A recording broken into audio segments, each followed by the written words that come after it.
नाजरीन आदाब। मौलाना आज़ाद national Urdu university के इस तालीमी प्रोग्राम में मैं मोहम्मद अफरोज़ आलम आप सभी का खैर मकदम करता हूँ। नाजरीन, आज का ये तालीमी प्रोग्राम बीएड साल अव्वल के तलबा के लिए है। नाजरीन, आज के उन्वान जो है हमारा तालीमी नफ्सियात के मज़मून में कोहलर का बसीरती इक्तिसाबी नज़रिया, यानी जिसे हम कोहलर्स इनसाइट थ्योरी ऑफ लर्निंग के नाम से भी जानते हैं। इस मौजू पर गुफ्तगू करने के लिए हमारे साथ जो शख्सियत मौजूद है आज स्टूडियो में, डॉक्टर मोहम्मद मुशाहिद साहब, जो कि मौलाना आज़ाद नेशनल उर्दू यूनिवर्सिटी के शोबे तालीम व तरबियत में एसोसिएट प्रोफेसर हैं। डॉक्टर मुशाहिद साहब, मैं स्टूडियो में आपका खैर मकदम करता हूँ। शुक्रिया। बाकायदा गुफ्तगू के आगाज़ करने से कबल ये बेहतर मालूम होता है कि मैं आज की इस गुफ्तगू का कुछ तरतीब आपको बताता चलूँ। सबसे पहले कोहलर के बसीरती इक्तिसाब के नज़रियात के बारे में मालूमात हासिल करेंगे। हम ये जानने की कोशिश करेंगे सर से कि इक्तिसाबी नज़रियात के मुख्तलिफ़ मराहिल क्या थे, फिर कोहलर के मुख्तलिफ़ मराहिल के बाद जो उन्होंने उसूल वज़ा किए उन उसूल को समझने की कोशिश करेंगे, और फिर उन उसूलों की बुनियाद पर जो मुख्तलिफ़ तालीमी मुज़मिरात पेश किए गए और तालीम व तदरीस में उसकी क्या अहमियत है, ये भी डॉक्टर मुशाहिद साहब से जानने की हम पूरी कोशिश करेंगे। तो आइए सबसे पहले डॉक्टर साहब से हम जानने की कोशिश करते हैं कि डॉक्टर साहब ये बताएं हमारे तलबा को कि कोहलर का इक्तिसाबी नज़रिया क्या था। जैसा कि नाम ही से वाज़े है और जाहिर है जी कि इनसाइट यानी कि समझ-बूझ, जी, फ़हम, इदराक, कॉग्निशन, सीखने वाला अपने जहन का, अपने दिमाग का, अपने सूझ का, अपने बूझ का इस्तेमाल करता है और जिस विषय को वो सीखना चाहता है वो सीखता है। अब इस नज़रिए के बैकग्राउंड को मैं थोड़ा सा आपसे जो है बताना चाहूँगा कि चूँकि ये नज़रिया एक माहिर नफ्सियात के नाम से मंसूब है जिनका नाम है कोहलर। कोहलर बुनियादी तौर पर जर्मनी के माहिर नफ्सियात थे जी, और वो मुख्तलिफ़ जानवरों पर इक्तिसाबी नज़रिए को पेश करने के लिए तजर्बात कर रहे थे, और इस सिलसिले में उनका एक जो है गिरोह था, यानी कि ग्रुप था जी, और उस ग्रुप को कोहलर ने गेस्टाल्ट साइकोलॉजिस्ट के नाम से मौसूम किया जी। इसमें खुसूसियत के साथ आपके साथ दो और साथी शामिल थे जिनका नाम जो है कोफका और वर्देमर है। अच्छा। यानी कि कोहलर, कोफका और वर्देमर। अच्छा। और ये माहिर नफ्सियात का ग्रुप अपने आप को गेस्टाल्ट साइकोलॉजिस्ट के नाम से मौसूम किया। अच्छा अच्छा। अब सबसे पहले मैं आपको गेस्टाल्ट का मतलब मैं बता दूं, जी जी, क्योंकि इसी लफ्ज़ के पीछे इस पूरे जो है नज़रिए की स्पिरिट है, रूह है। गेस्टाल्ट बुनियादी तौर पर जर्मन का नाउन लफ्ज़ है जिसका मतलब है एन ऑर्गेनाइज्ड होल, यानी कि एक मुकम्मल तंजीम।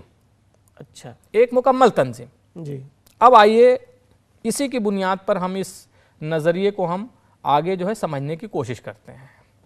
एक मुकम्मल तंजीम से ये मुराद है कि सीखने वाला जब किसी भी मसाइल में, किसी भी सिचुएशन में पड़ता है तो वो उस माहौल का बतौर मजमूई वो जायज़ा लेता है जी, और फिर वो अपने इदराक का, अपने फ़हम का और अपने दिमाग का और सूझबूझ को इस्तेमाल करके उस शय को सीखता है।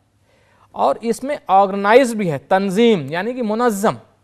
ये इक्तिसाब या ये नज़रिया इक्तिसाब के सिलसिले में एक तंजीम की बात करता है, यानी कि इक्तिसाब एक हैफिज़र्ड मैनर में नहीं होती, एक मुनज़्ज़म तौर पर होती है, एक सिस्टमेटिक वे में होती है।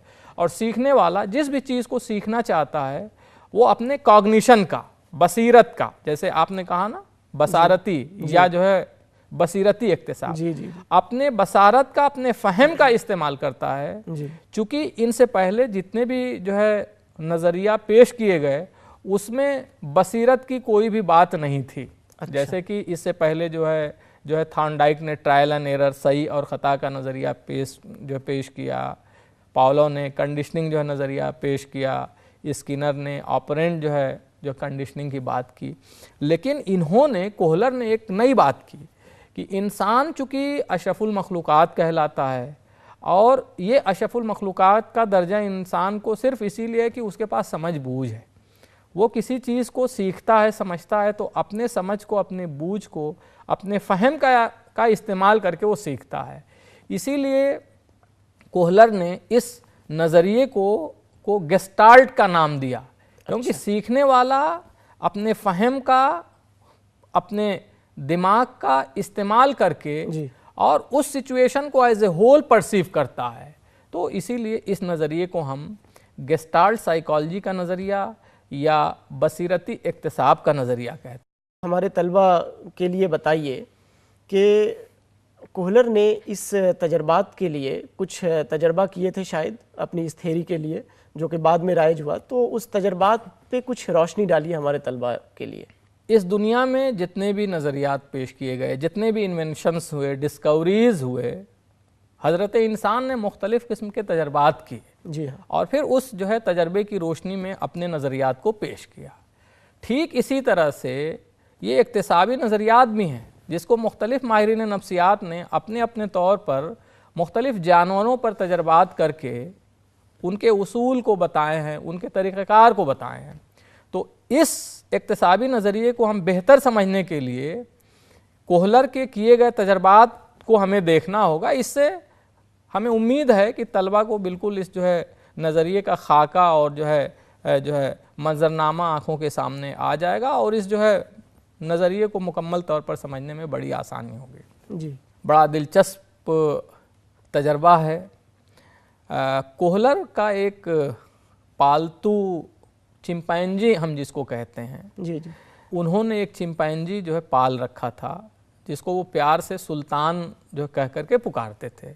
अच्छा। जिस तरह से हम लोग मुख्तलिफ जानवरों को पालते हैं तो प्यार से निकनेम उनका दे देते थे, जी जी, दे देते हैं। जी हाँ जी। तो उसी तरह से कोहलर ने सुल्तान पर इस नज़रिए को साबित करने के लिए या पेश करने के लिए उस पर आपने तजर्बा किया। अच्छा।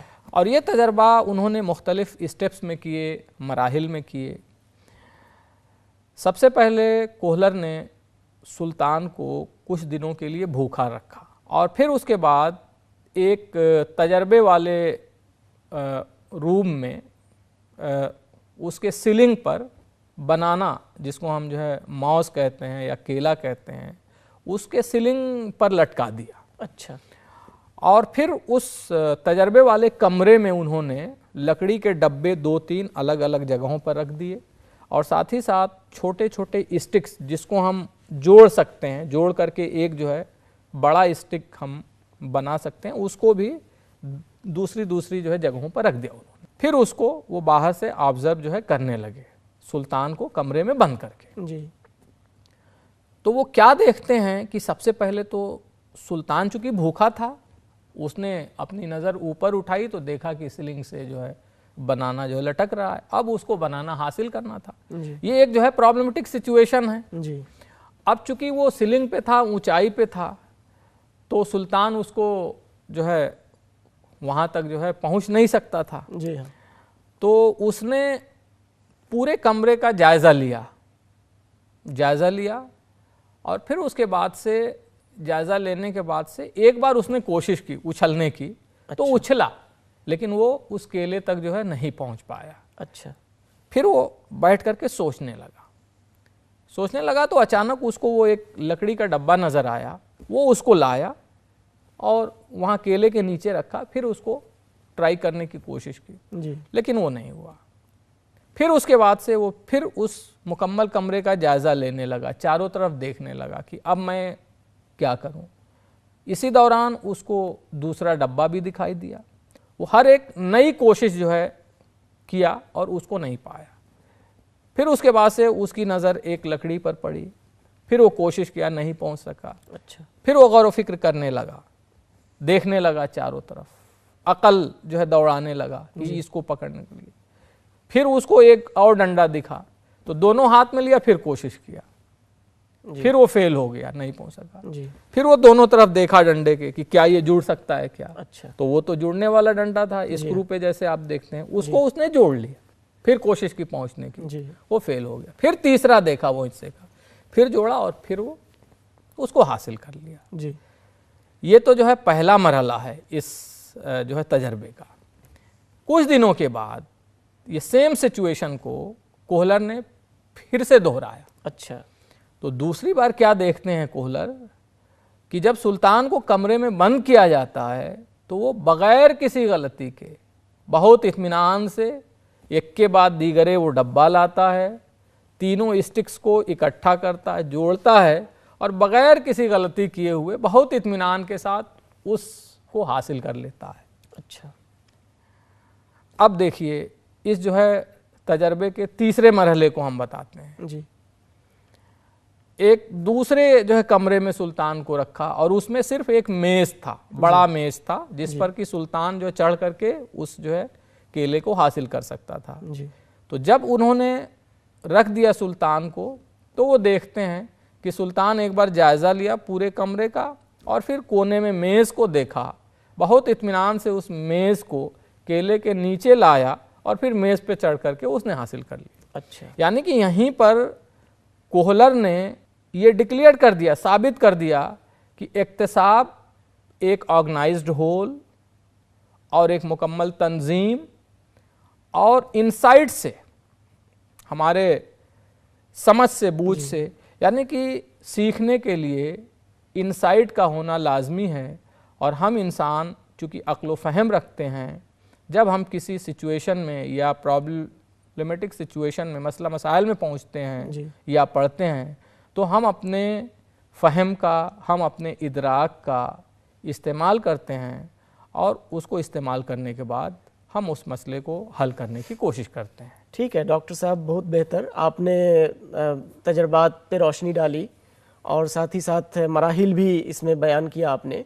तो क्या ये जो तजर्बात की रोशनी में जो बातें सामने आई, तो चिंपैंजी जिस तरह से दोबारा उनको दिया गया उसी सिचुएशन में, तो वहाँ पे उनको जो एक रिकॉलिंग जो कहते हैं, दोबारा याददाश्त, क्या यहाँ पे आती है वो चीज़ करके वो परफेक्ट काम कर लिया? और दूसरी चीज़ ये कि क्या ये जो कॉग्निशन की जो बात है, जो वकूफ़ की बात हम कहते हैं, तो ये भी इस दायरे में आता है क्या यहाँ पे? बिल्कुल बिल्कुल। ये तो चूंकि पूरा नज़रिया जो है कॉग्निटिव ही जो है नज़रिया कहलाता है। चूंकि इससे पहले वाले जितने भी नज़रियात थे जी, वो जो है बिहेवियरिस्टिक वाले थे। अच्छा जी, जिसमें दिमाग का, समझ का और बूझ का और फहम का कहीं भी कोई भी जो है जगह नहीं था। अच्छा, इससे पहले हाँ, इससे पहले वाले जितने भी जो है माहिर नफ्सियात ने जो है इक्तिसाबी नज़रिए को पेश किए, उसमें उन्होंने कहीं पर भी कॉग्निशन का, कहीं पर भी समझ का, बूझ का, गौर व फिक्र की बात जो है नहीं की। जी। बस उन्होंने कहा कि ट्रायल एंड एरर। लेकिन इस नज़रिए ने एक जो है नई बात कही कि हम सीखने के लिए, हम इक्तिसाब के लिए अपने समझ का, अपने गौर व फिक्र का, अपने इदराक का, अपने वकूफ़ का, अपने दिमाग का हम इस्तेमाल करते हैं और हम सीखते हैं।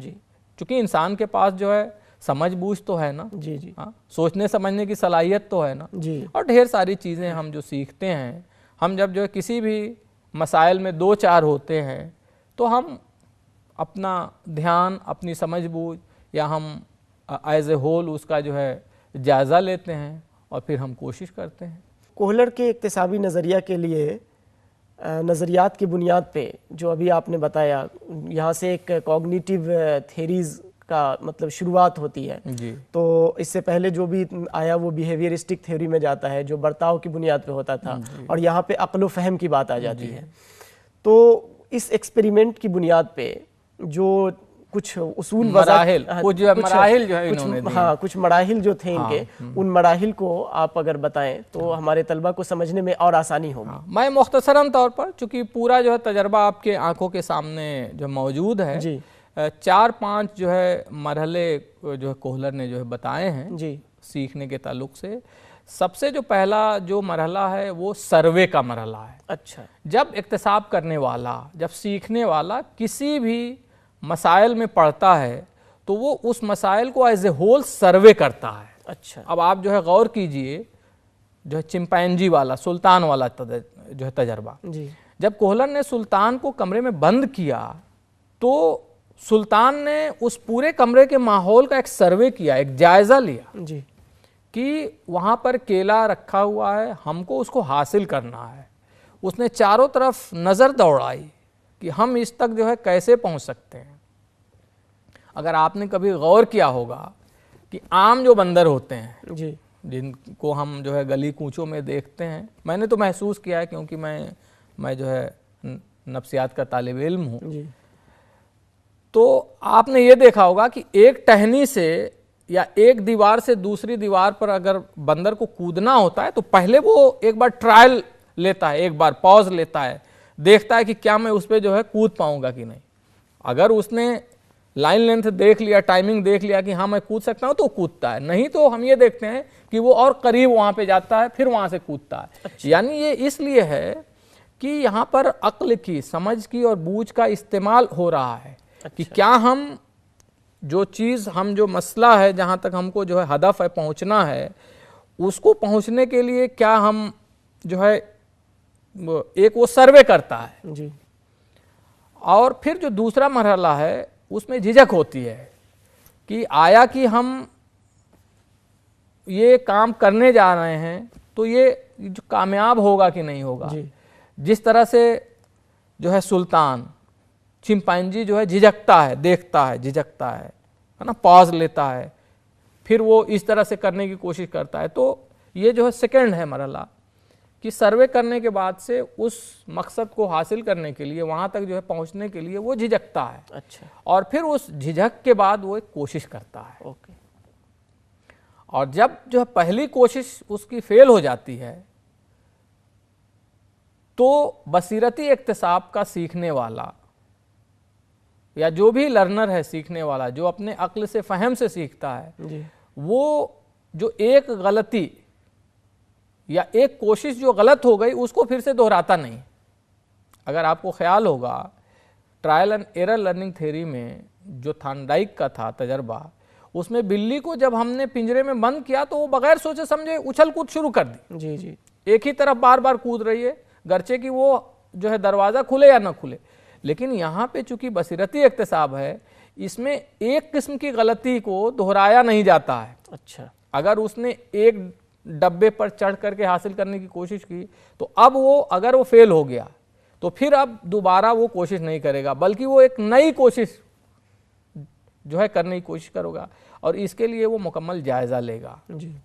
और फिर उसके बाद से वो एक नई कोशिश, इस तरह से वो हर एक मरहले के बाद नई कोशिश करता रहेगा, जिस तरह से सुल्तान ने किया। जी। सबसे पहले एक डब्बे को लाया, फिर दूसरे कोने में दूसरा डब्बा दिखा वो लाया, फिर तीसरी बार जो तीसरा डब्बा लाया, चौथी बार स्टिक को, एक बार स्टिक को लाया एक, फिर उससे नहीं तो फिर देखा चारों तरफ कि क्या और स्टिक है क्या, दूसरी स्टिक पे जो नज़र पड़ी उसकी, फिर वो ला लिया। इसी तरह से वो तीसरी स्टिक लाया, फिर उसको जोड़ता है और फिर इस तरह से। और लास्ट में ये मरहला तब तक चलता रहता है जब तक कि उस मसले को जो हल ना कर ले या उस चीज़ को सीख न ले या उस जो हदफ को हासिल न कर ले, जिस तरह से सुल्तान के केस को हमने देखा। जी। गोया के डॉक्टर साहब इसके जो मराहिल हैं, सबसे पहले आपने बताया कि सर्वे का है, उसके बाद जो झिझक है, यानी पॉज कहेंगे उसको। हाँ, पॉज भी कह सकते हैं, ठहर जाना। बिल्कुल जी जी। और उसके बाद फिर जो गलती एक मर्तबा कर चुके हैं उसको नहीं दोहराना। तो ये एक तरह से वहाँ पे नई कोशिश, रिकॉलिंग आती है और नई कोशिश करके पुख्तगी के साथ उस काम को अंजाम देते हैं। इस तजर्बात की रोशनी में कोहलर ने कुछ उसूल भी वज़ा किए हैं। जी जी जी। तो उन उसूलों पर आप ज़रा अपनी रोशनी डालिए ताकि हमारे तलबा और तालिबात को वो उसूल समझ में आए कि इसकी बुनियाद पे किन किन उसूल को वज़ा किए गए। अपने तजर्बात की बुनियाद पर कोहलर ने इक्तिसाब के कुछ उसूल बयान किए हैं जी, जिसमें सबसे पहला उसूल है तंजीम का उसूल। अच्छा, यानी ऑर्गेनाइजेशन। जैसे कि मैंने आपको पहले ही कहा जी कि ये इक्तिसाबी नज़रिया मुकम्मल तौर पर तंजीम की बात करती है, ऑर्गेनाइजेशन की बात करती है। यानी कि सीखने वाला मुनज़्ज़म अंदाज में सीखता है जी, ना हैफेजर्ड मैनर में नहीं सीखता है, ठीक है, बल्कि उसका एक मुनज़्ज़म तरीक़ा होता है, सिस्टमेटिक तरीक़ा होता है जी हाँ। इसके बाद यकसानियत का उसूल, अच्छा, सिमिलरिटी का उसूल दिया। यानी कि एक जो है सिमिलर सिचुएशन में हम दूसरी चीज़ को बहुत आसानी से हम जो है समझ सकते हैं। जिस तरह से आपने जो है सुल्तान के तजर्बे को देखा, जी जी, सुल्तान पर जो तजर्बा किया गया पहला, वो डब्बे पर था, स्टिक पर था। जी लेकिन जो दूसरा जो तजर्बा किया गया वो एक मेज पर था। जी हाँ, लेकिन चूंकि उस जो सिचुएशन था उसमें सिमिलरिटी थी। जी सुल्तान भूखा था, सीलिंग पर जो बनाना था, डब्बा नहीं था लेकिन डब्बे की जगह पर मेज था। तो ये जो है सिमिलरिटी का उसूल है। और फिर इसके बाद से नज़दीक का उसूल है। जी बकौल कोहलर, कोई भी चीज़ अगर हम नज़दीक से सीखें तो हम उसको बेहतर तौर पर हम सीख सकते हैं। अच्छा, मैं आपको तालमी जो है मुज़मिरात में जी। हम आपको जो है मिसालों के ज़रिए और हम वहाँ पर आपको जो वाज़े करेंगे। जी जी, इसके बाद डायरेक्शन, सिमत का उसूल है। इसमें सीखने वाला एक डायरेक्शन के साथ सीखता है, विदाउट डायरेक्शन नहीं। जी डायरेक्शन जो है लेस नहीं सीखता है। जी जी, जिस तरह से थॉर्नडाइक के नज़रिए में बिल्ली के उछलने कूदने का कोई डायरेक्शन नहीं था, जी जी, वो इधर उधर उधर उधर। लेकिन सुल्तान एक सिमत के साथ, एक डायरेक्शन के साथ, हमने ये काम किया, इसमें नाकामी मिली, जी। तो अब हमें इस तरह से करना है, अब हमें इस तरह से करना है। और फिर आसानी, यानी कि इजीनेस। अच्छा, जो चीज़ आसानी से सीखी जाए उसको हम बहुत जल्दी से सीख लेते हैं। तो ये 4-5 उसूल जो है वो जो है कोहलर ने दिए हैं, जिसमें सबसे पहला जो है वो जो है ऑर्गेनाइजेशन का है, मुनज़्ज़म या तंजीम का है, जी। उसके बाद से नज़दीक का है, जी उसके बाद से सिमत का है, जी उसके बाद से एकसानियत का है। जी, इन सब का हमारे तालीम व तदरीस के अमल में, जो दर्स व तदरीस हम करते हैं उसके अमल में इसका तालीमी मुज़म्मिरात या इसका क्या अमल दखल है, इस पे रोशनी डालिए और वजाहत कीजिए ताकि हमारे तलबा इस बात को और अच्छी तरह से इसकी मुज़म्मिरात को समझ सकें। कोई भी नज़रिया को पढ़ना या समझना सिर्फ उसके लिए नहीं काफ़ी है कि हम जो है तजर्बात को पढ़ लिए, समझ लिए उसूल, बल्कि दर्स व तदरीस में इसकी क्या अहमियत है। एक मुअल्लिम इस नज़रिए को अपनी तदरीस में कैसे अपना सकता है, कैसे शामिल कर सकता है, जिससे कि तलबा बेहतर से बेहतर सीख सकें, इक्तिसाब कर सकें। तो ये बीएड के मुतल्लिमीन के लिए, जो कि वुड बी टीचर हैं, मुस्तकबिल के जो है असातिज़ा हैं, जी हाँ, और इस नज़रिए की बुनियाद पर जब वो उस्ताद बन जाएंगे तो वो अपने तदरीस में इस नज़रिए की जो भी अहम जो है बातें हैं, जो कि अपने पढ़ाने में और तलबा को समझाने में और तलबा को पढ़ने में, जी। तो इसके लिए हम आपको कुछ इसी जो है तजर्बे की बुनियाद पर या जो है कोहलर के पूरे जो है नज़रिए की बुनियाद पर कुछ बातें आपके सामने मैं रखना चाहूँगा।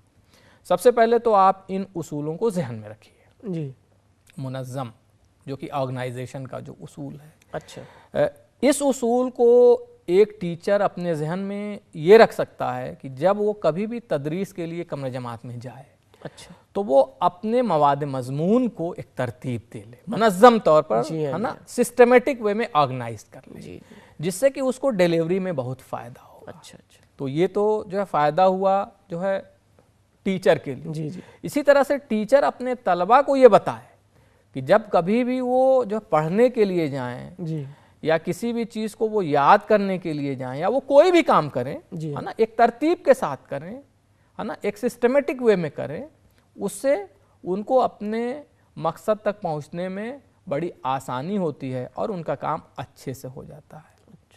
दूसरी चीज़ ये है, whole is greater than part.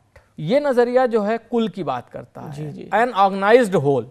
तो इसमें यह है कि इस नज़रिए के मुताबिक हम किसी भी चीज़ को जब हम सीखने जाते हैं तो उस सिचुएशन को एज ए होल हमें परसीव करना पड़ेगा। जी जी, मिसाल के तौर पर अगर हम ताजमहल को देखने जा रहे हैं तो ताजमहल का एक मीनारा देखने से काम जो नहीं चलेगा, जी हाँ, बल्कि उस ताजमहल को एज ए होल आपको देखना पड़ेगा। अच्छा, जैसे आप हमसे रूबरू हैं, जी हाँ, तो हम सिर्फ आपके चेहरे को नहीं देख रहे हैं, जी, जी। बल्कि आपके सर से लेकर के पैर तक एक जो खाका है हमारे जहन में, जी जी जी, एक पूरी आपकी जो है जिसामत है, हमारे सामने कौन आदमी बैठा हुआ है, जी, ठीक है ना। तो इसमें जो है ये नज़रिया ये कहता है कि सीखने के लिए कुल की ज़्यादा अहमियत है जुज़ से। यानी कि whole method is greater than part. जी। अगर हम बहुत ही आसान जबान में कहें तो ये नज़रिया होल मेथड पर ज़्यादा जोर देता है। इसके बाद डायरेक्शन है, डायरेक्शन के साथ पढ़िए। जी। क्लोजर, ये जो बड़ा जो है अहम बात है, क्लोजर की बात ये करता है कि मिसाल के तौर पर हमको जो है ताजमहल पढ़ाना है, हमको चार मीनार पढ़ाना है उन्वान, हमको जो है मक्का मस्जिद पढ़वाना है, हमको गोलकुंडा पढ़ाना है। तो अगर हम तलबा को मक्का मस्जिद ले जाएं, चार मीनार ले जाएं, ताजमहल ले जाएं, तो उससे हमारी तदरीस जो बड़ी आसानी के साथ और वो पूरे कॉन्सेप्ट को, पूरे तस्वुर को बच्चे जो बड़ी आसानी से समझ सकते हैं। इसलिए ये नज़रिया कहता है कि जो चीज़ भी हम पढ़ाएं जो तलबा को उनके करीब ले जाएं, है ना। इसके साथ ही साथ ये नज़रिया गौर व फिक्र में बड़ी जो है मददगार और मुआविन होती है, तख्लीकी सलाहियतों को जो है परवान चढ़ाती है, कंस्ट्रक्टिव एंड क्रिएटिविटी हम जिसको कहते हैं जी, प्रॉब्लम सॉल्विंग के लिए, मसाइल के हल के लिए ये नज़रिया बड़ा जो है अहम है, क्योंकि ये नज़रिया गौर व फिक्र की दावत देता है, फ़हम व इदराक की बात करता है, ईजादात, इन्वेंशंस एंड डिस्कवरीज के लिए। आप जो है गौर कीजिए, जितने भी इस दुनिया में इन्वेंशंस एंड डिस्कवरीज हुए हैं उसमें जो कॉग्निशन, गौर व फिक्र, दिमाग, समझ बूझ का इस्तेमाल होता है। तो गर्चे की जहाँ पर जो है इदराक की, समझ बूझ की ज़रूरत है, ये इक्तिसाबी नज़रिया बहुत ही मददगार और मुआविन होता है।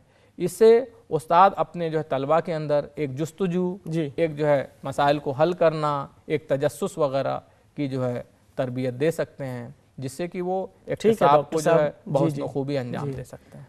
हमारे स्टूडियो में तशरीफ़ लाए यहाँ पे आप, और इस अहम मौजू पर आपने गुफ्तगू की और वजाहत की तमाम चीज़ों की, तो इसके लिए मैं आपका बेहद शुक्रगुज़ार हूँ।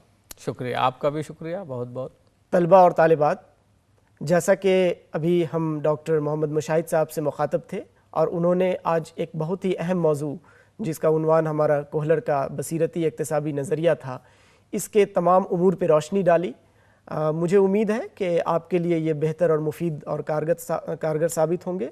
अगर आप इसके मुताल्लिक़, इस उन्वान के मुताल्लिक़ और मज़ीद मालूमात हासिल करना चाहते हैं तो आपके स्क्रीन पर दिए जा रहे किताबियात का मुताला कर सकते हैं।